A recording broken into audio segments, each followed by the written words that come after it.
ఏం అంజలి, వెదుర్లంక జమీందారు boat repair అయిందని ఇందులో పెడుతున్నావా? నా బోట్ ఎక్కువ. జమీందారు బోట్ లాగా తుప్పు పట్టిన బోటు కాదు, సరికొత్త బోటు. రావే, నేను నిన్ను డ్రాప్ చేస్తాను.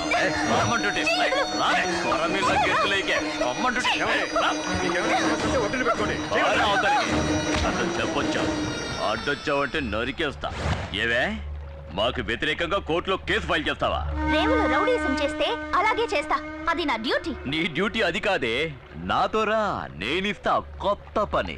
ఊరికే కాదులే, నువ్వు నీ పని బాగా చేసావనుకో 100-200 ఎక్కువ ఇస్తాను. అటువంటి అమ్మాయిలు నీ కుటుంబంలోనే ఉన్నారా? వెళ్ళి వాళ్ళకి చెప్పు. నా తడాక ఈ రోజు చూపిస్తాను.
గిరి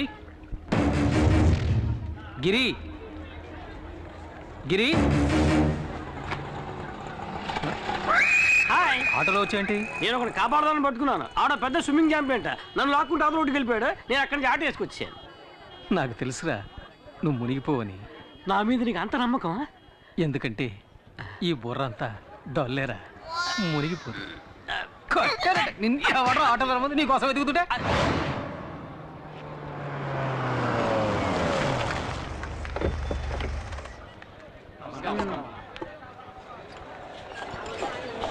అమ్మా, మాకు చాలా భయంగా ఉందమ్మా.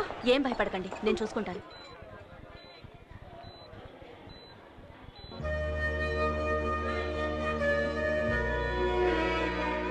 నమస్కారం అమ్మా. అంజలికి ఇప్పుడు ఎలా ఉంది? నీళ్ళల్లో పట్టం వల్ల భయపడింది. 2 రోజులు రెస్ట్ తీసుకుంటే సరిపోతుంది. Thank you doctor.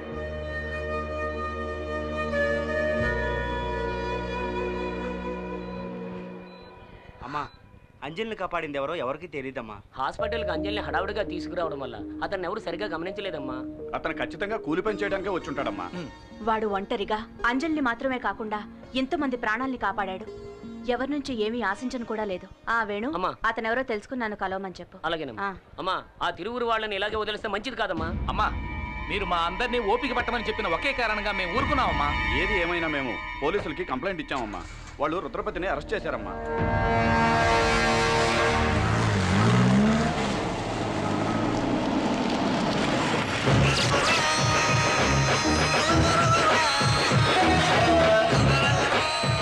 సార్, ఊళ్ళో వాళ్ళు ఇచ్చిన కంప్లైంట్ కోసం ఊరికే ఫార్మాలిటీకి అరెస్ట్.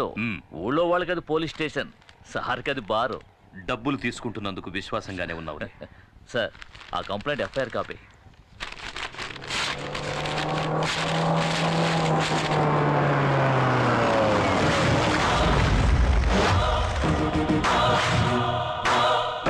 ఎన్నడూ రాని వాళ్ళు వచ్చారే. అచ్చోసి ఊరి మీద వదిలేసావే నీ తమ్ముడు రుద్రపతి. వాడి కాళ్ళు ఈ ఇన్స్పెక్టర్ గారు ఎలా పట్టుకుంటాడో చూసిపోదామని వచ్చాను. జమీందారుని ఈయనేం చేస్తాడో. జైల్లో ఉన్నాడే నీ కొడుకు ఈశ్వర ప్రసాద్, వెళ్ళి వాణ్ణడుగు. ఆ రోజు ఈయన నీ కొడుకును అరెస్ట్ చేసి నడ్డి మీద తన్ని వీధుల వెంట ఈడ్చుకెళ్తూ ఉంటే నొప్పి తట్టుకోలేక అమ్మా అని అరిచాడే. ఆ కేకలు నా చెవుల్లో ఇంకా వినిపిస్తూనే ఉన్నాయి. ఆ రోజు ఇతను ఆపాడు, లేకపోతే ఆ రోజే వాడి కథ ముగించేవాడిని. అందుచేత ఇతని కాళ్ల మీద పడి కృతజ్ఞతలు చెప్పి ఇక్కడి నుంచి వెళ్ళిపో. పగ నీకు నాకేరా. ధైర్యం ఉంటే నన్ను ఎదుర్కొని చూడరా. నీ ప్రతాపాన్ని తల్లిదండ్రులు లేని అమాయకురాలు చూపించు. ఇంతకు మించి ఒక్క మాట మాట్లాడావో ఆడదానివని కూడా చూడు, నరికేస్తా. నరకరా, నరకు, నరికేసేయ్. నీకు గుర్తుందా, ఇదే చేత్తో నీకెన్నిసార్లు అన్నం పెట్టుంటాను. అందుకు కృతజ్ఞతగా నన్ను నరికేరా, నరికేయ్.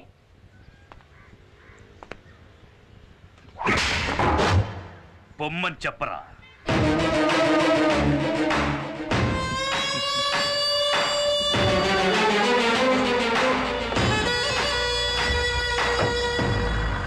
ఇదే లాయర్ గారి ఇల్లు. ఆహా, సూపర్ కారు. ముందు వచ్చి డోర్ పీకేశాం. అంతమంది జనం ఉన్నారేంటి? మనకి పోటీగా వచ్చారేమో. లాయర్ గారు లేరా అండి? ఉన్నారు. గుంపుగా వస్తే బావకు భయం. సార్ని అడిగానని చెప్పండి, వస్తాను. వెళ్ళరా. Excuse me sir. ఎవర్రా మీరు? లాయర్ గారు ఉన్నారండి. నీ పేరు చెప్పరా. గిరి అని చెప్పండి, ఎవ్వరికి తెలీదు. స్పేర్ పార్ట్స్ గిరి అని చెప్పండి, అందరికీ తెలుస్తుంది. ఎవరు? ఇంకెవరు? నేనే బావ రుద్రని. నువ్వేంటి ఇక్కడ దాక్కున్నావు? నేను దాక్కోలేదు బావా, ఓ కేసు విషయంలో సెక్షన్ వెతుక్కుంటున్నాను, అందుకే బయటికి రాలేదు. సరేరా. ఇది హత్య కేసు, ఒప్పుకోవడానికి సిద్ధమేగా?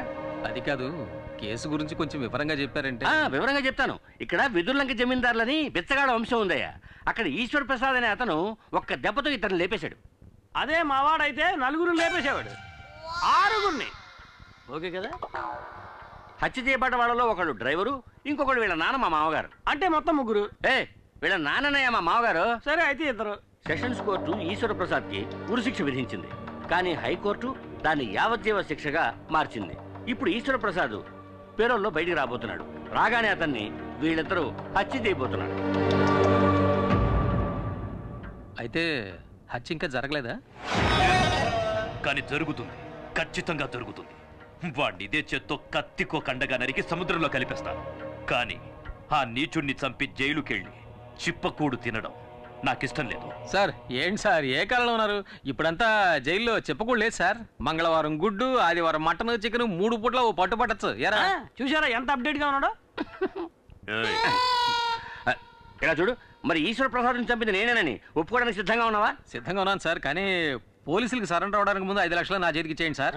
తర్వాత కోర్టులో నేను నిజం చెప్పడానికి ముందు 3 లక్షలు మా వాడి చేతికి ఇచ్చేయండి. మీరు మాట తప్పితే నేను కోర్టులో నిజం చెప్పాల్సి ఉంటుంది. ఇక్కడ అలాంటి సమస్యలు ఏమీ రావు. సరే, హత్య జరిగిన తర్వాత కబురు చేయండి, మేము బయలుదేరుతాం. ఆగండి, ఎందుకు అనవసరంగా తిరగటం? హత్య జరిగేంత వరకు మీ ఇద్దరు ఈ ఊళ్ళోనే ఉండిపోతుంది కదా. నేను ఒప్పుకునేది వీడు, వరగా నుంచి వేడుకు చూసేది నేను. నాకు ఈ కేసుకి ఏమిటి జాయింట్? వాళ్ళంత క్లియర్ గా చెప్తారా, నీ మట్టి పూరకు అర్థం కావట్లా?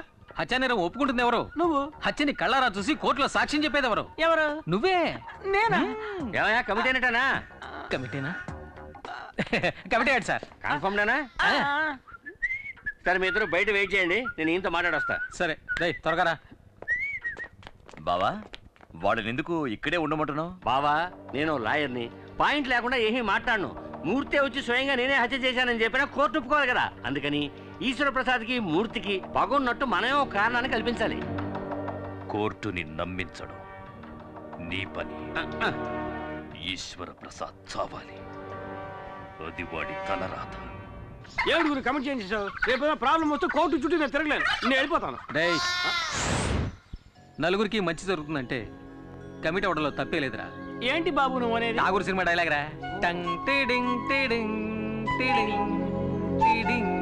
అర్థమైందా? కాలుతోంది. కాలుతోందంటావేంట్రా? అర్థమైందా? నువ్వు లోపల ఎక్కడో కాలుతోంది అంటున్నాను గురు. ఇలా చేస్తే సరిగ్గా రాదని నేను అప్పుడే చెప్పాను, విన్నావా? ఇది చిల్లీ చికెనా? అది చిల్లీ చికెన్ కాదు, చెడిపోయిన చికెన్. నువ్వెవరివయ్యా? ఆ తర్వాత చెప్తాను గానీ ఏంటిది చికెన్? గోదావరిలో దిగేసాడు. ఏం నూనె అందుకోండి. అసలు మీరు చికెన్ ఇంకా ఉందా? భయపడకండి, మేము లాయర్ గారికి కావాల్సిన వాళ్ళమే. మూర్తి చిల్లీ చికెన్ మాత్రమే కాదు, గుత్తంగా కూడా సూపర్ గా చేస్తాడు. అవునే ఉందండి, అది పట్టు. అది అలాగే అటు ఇటు పోయా. నాకు కావాలి, నాకు కావాలి, నాకు కావాలి. నీకు ఉంది గుత్తొంకాయ. ఎగరేసి కలిపెట్టు, సూపర్ గా ఉంటుంది. ఎగరేస్తూ కలిపెడితే సూపర్ గా ఉంటుందా?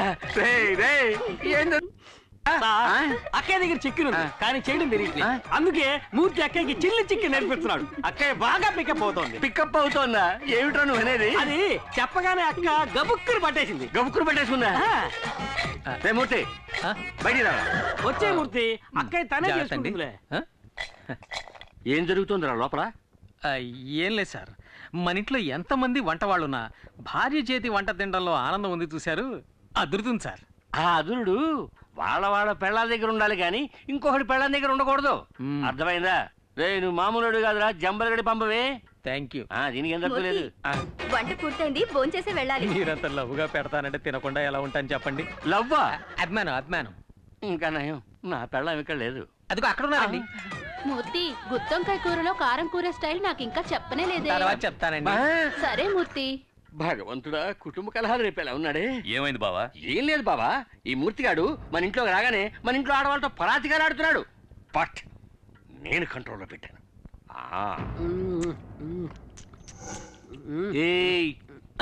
ఇది ఎంగిల్ చేశాను, పర్వాలేదా?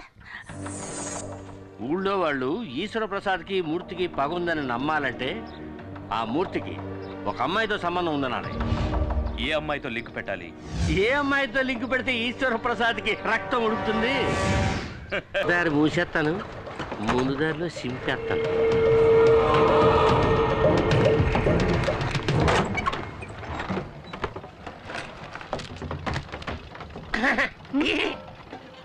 ఏంటి ఇవాళ